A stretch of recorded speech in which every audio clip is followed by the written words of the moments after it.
ouviu falar sobre os 3 céus que Paulo menciona em 2 Coríntios capítulo 12, neste vídeo você vai descobrir o que são esses céus, segundo a Bíblia, o que Paulo realmente viu no paraíso e por que, logo após essa experiência celestial, ele recebeu um espinho na carne como um mensageiro de Satanás.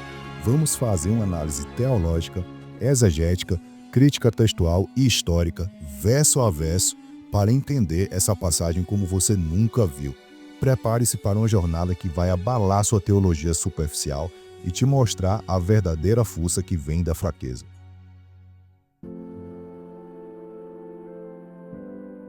Começar pelo texto-chave, que é 2 Coríntios capítulo 12, versículo 2. Conheço um homem em Cristo que há 14 anos foi arrebatado até o terceiro céu. Se foi no corpo ou fora do corpo, não sei.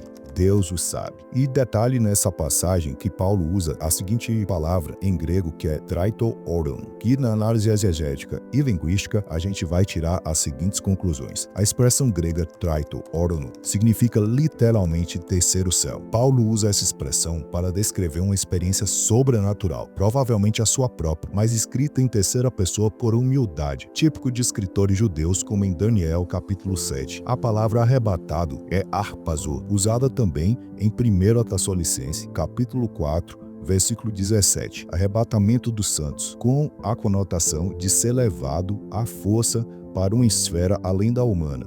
Detalhe, Paulo foi levado à força, arrebatado. Então, esse é o princípio da passagem. Agora vamos para o conceito dos 3 céus na teologia bíblica. O conceito dos 3 céus não é um dogma formal, mas uma forma antiga de entender a estrutura do cosmos segundo a mentalidade hebraica e do mundo antigo. A Bíblia sugere essa divisão. Primeiro céu é o céu atmosférico, o céu visível, quando você olha para o céu e enxerga durante o dia aquele céuzão azul cheio de nuvens, pássaros no ar. E uma referência para isso é Gênesis capítulo 1, versículo 20. As aves voem sobre a face da expansão dos céus. Agora, qual que é o segundo céu? O céu celestial, que é o espaço sideral, onde está a Lua, os planetas, o Sol, então é onde está todo o conjunto de astros. A referência para essa conclusão está em Gênesis capítulo 1, versículo 14 a 17. Haja luminares nas expansões dos céus. E o céu, que é o terceiro céu em que Paulo se refere, em que ele visitou, é o céu onde Deus habita, a habitação de Deus, o lugar onde Deus habita, a realidade espiritual suprema, também chamada de paraíso. Uma referência para isso é 2 Coríntios, capítulo 12, versículo 4. Paulo diz o seguinte, que o homem que foi arrebatado ao paraíso, então ele foi o arrebatado ao paraíso.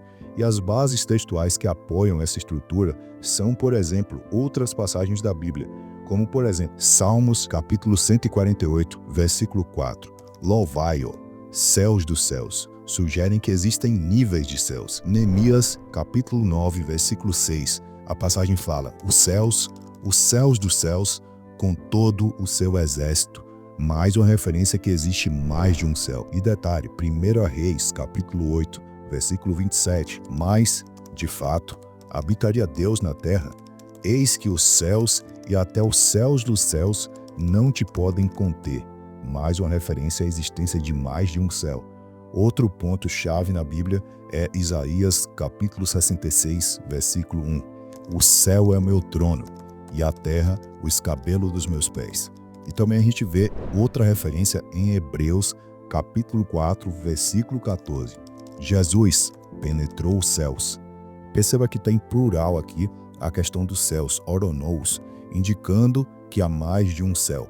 E a crítica textual e o contexto histórico. Na tradição judaica intertestamentária, exemplo, o livro de Enoque, existiam divisões mais elaboradas dos céus, 3, 7 e até 10 céus, dependendo da escola. E detalhe, se vocês quiserem que eu aborde a visão do livro de Enoque sobre os diferentes tipos de céu, peçam aqui nos comentários que a gente vai fazer um vídeo sobre isso. Também a gente tem outras referências extra-bíblia, por exemplo, o Talmud babilônico, Shagigá, a tabuinha 12b, também menciona 7 céus. Então, é de outras culturas que, inclusive, que absorveram o conhecimento cristão, o conhecimento hebraico, hebraico e que levaram para suas culturas, como os babilônicos.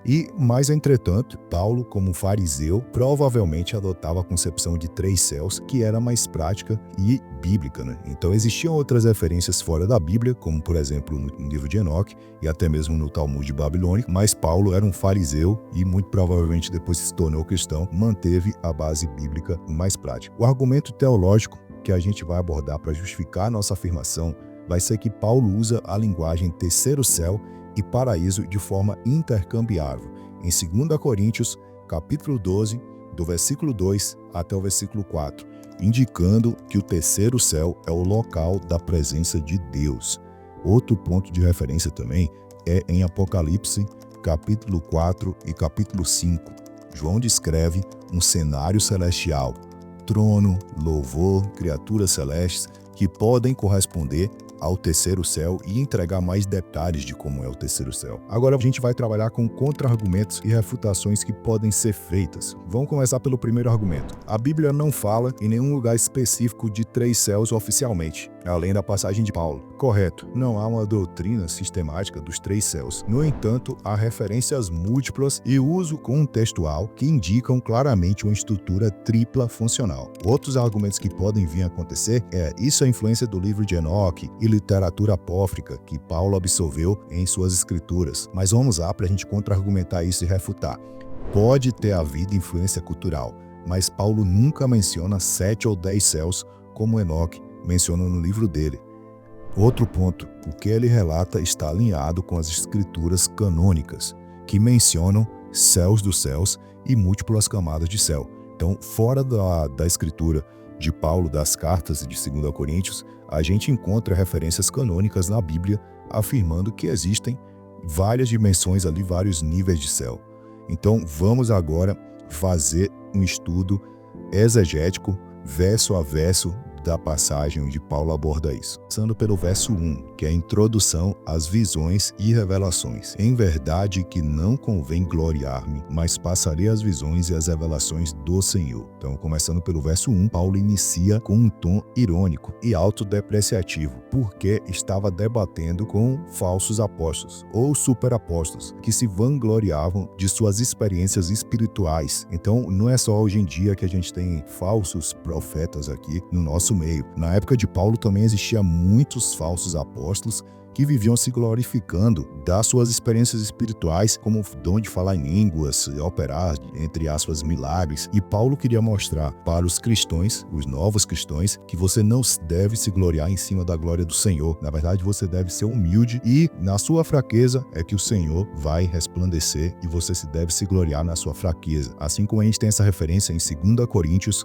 capítulo 11. Então, a palavra visões, que em grego é optásias, e revelações, que em grego é apocalipsis, indicam experiências reais e sobrenaturais com Deus, e não delírios. Agora vamos para o verso 2 e 4, que foi arrebatamento ao terceiro céu e ao paraíso. Foi arrebatado ao terceiro céu, foi arrebatado ao paraíso, e ouviu palavras inefáveis. Paulo refere-se a si mesmo em terceira pessoa, seguindo a tradição judaica da humildade, como a gente fala e como a gente já citou em Daniel capítulo 7, versículo 13. Arrebatado aqui é igual a retirar da força para outra realidade. Então o Senhor arrebatou Paulo e levou para outra realidade. O terceiro céu é entendido como primeiro céu a atmosfera, segundo céu espaço sideral, como a gente já aprendeu, e terceiro céu é a habitação de Deus, ou o paraíso. O paraíso, aqui nesse caso, Paulo usa em grego paradeisos, também usado por Jesus, na hora que Jesus estava lá na cruz, ao lado do ladrão ali em Lucas capítulo 23, versículo 43. Esse termo é emprestado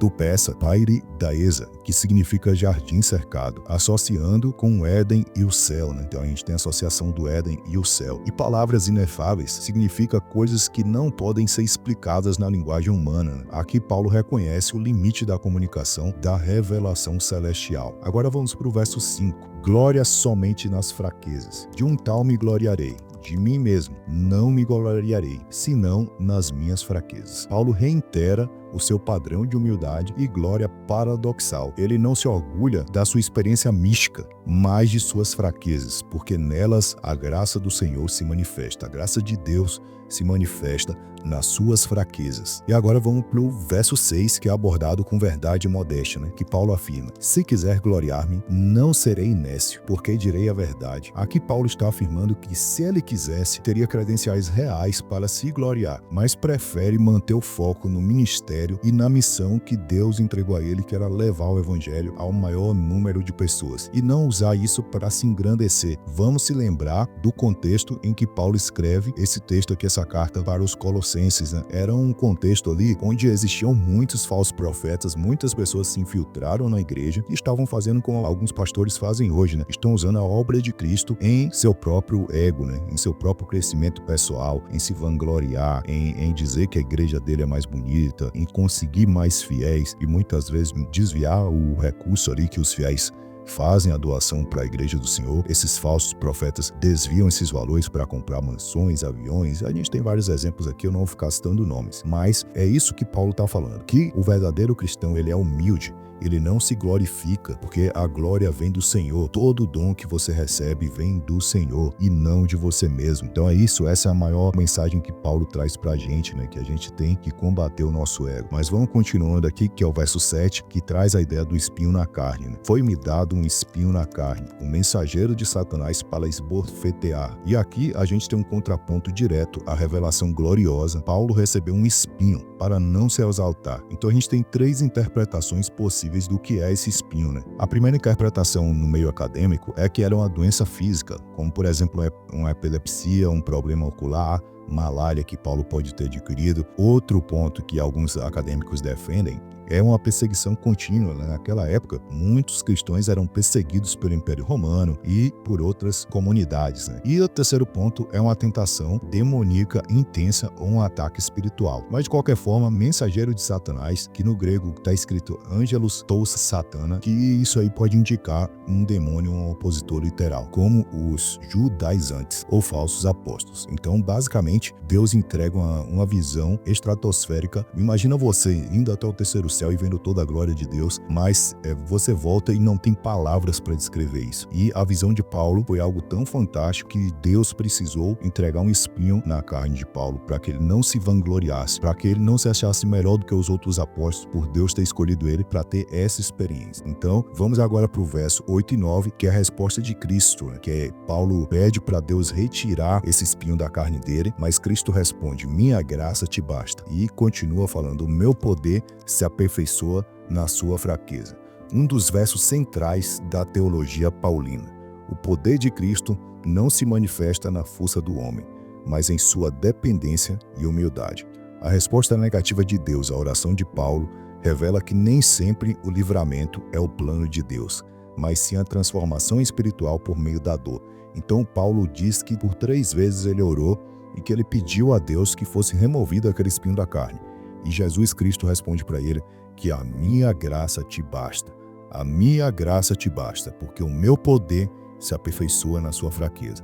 Então, basicamente, pessoal, muitas vezes a gente está por uma provação, muitas vezes a gente está passando por um momento difícil, muitas vezes a gente está passando ali por uma grande dificuldade, atravessando um deserto nas nossas vidas, mas você tem que se lembrar que Deus é mais inteligente, é mais sábio do que você, e Ele sabe que Ele está fazendo o melhor por você. Que esse processo que você está passando é um processo para fortalecer o seu coração, para gerar mais humildade, mais dependência do Espírito Santo de Deus. E é isso que Deus quer, que você aprenda nas suas fraquezas, nas suas dificuldades, que você coloque a sua esperança no Senhor e não em você mesmo. Que na sua força, a sua força humana, ela não significa nada, ela é limitada, mas a força do Senhor, ela vai te erguer até o terceiro céus. Então é isso que você tem que estar em comunhão com o Senhor, buscando o Senhor e estar orando ali e se lembrar que a experiência terrena, muitas vezes a gente vai passar por dificuldades. Jesus não prometeu que a gente iria ter uma vida boa aqui na terra, Jesus prometeu que a gente passaria por dificuldades. E a gente tem que estar pensando o seguinte: eu não vou orar a Deus pedindo para que Ele remova o espinho da carne e me dê uma vida boa. Eu vou orar a Deus para que Ele me entregue sabedoria, comunhão com o Espírito Santo, para que eu garanta os meus tesouros lá no céu. Porque o seu tesouro, ele deve ser acumulado lá no céu, onde a traça não come, assim como disse Jesus Cristo. Então, basicamente, é isso que você tem que ter em mente. E essa passagem de Paulo, ela reforça muito isso. Então, dando continuidade aqui no verso 10, que é o reforçamento da teologia da fraqueza, que Paulo fala: quando estou fraco, então sou forte. Olha o peso dessa passagem. Aqui Paulo conclui sua teologia da cruz.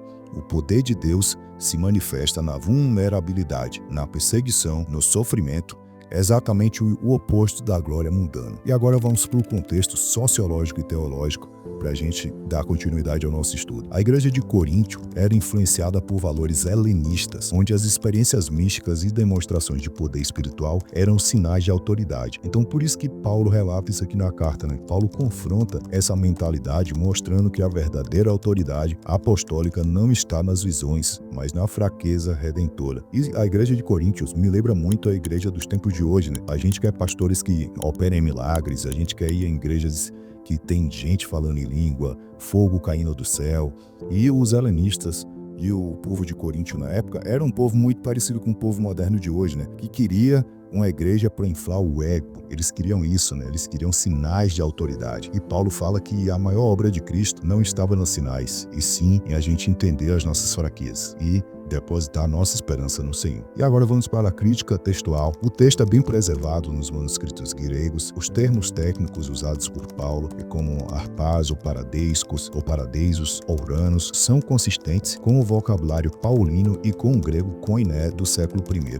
Há forte paralelismo com as experiências místicas descritas em Ezequiel, capítulo 1, Isaías, capítulo 6 e Daniel, capítulo 7. E outras fontes bíblicas sobre o céu e o paraíso a gente pode encontrar, por exemplo, em Lucas capítulo 23, versículo 43, ainda hoje estarás no paraíso comigo. Apocalipse capítulo 2, versículo 7, ao que vencer, darei a comer da árvore da vida, que está no meio do paraíso de Deus. João capítulo 14, versículo 2, na casa do meu pai há muitas moradas. E Efésios capítulo 4, versículo 10, Cristo subiu acima de todos os céus, igual à pluralidade de céus. Então, conclusão teológica: sim, existem 3 céus no pensamento bíblico e Paulo foi arrebatado ao mais elevado céu, onde está o trono de Deus. A experiência sobrenatural de Paulo não foi usada como autopromoção, mas como um exemplo de submissão à graça de Deus, mesmo diante do sofrimento. O espinho na carne mostra que nem toda experiência espiritual traz conforto. Algumas vão trazer humilhação e dependência. Então é isso, espero que vocês tenham gostado. Não se esqueçam de deixar o like, se inscrever no canal, comentar, e que a paz do Senhor Jesus Cristo abençoe cada vez mais a vida de vocês. Até o próximo vídeo.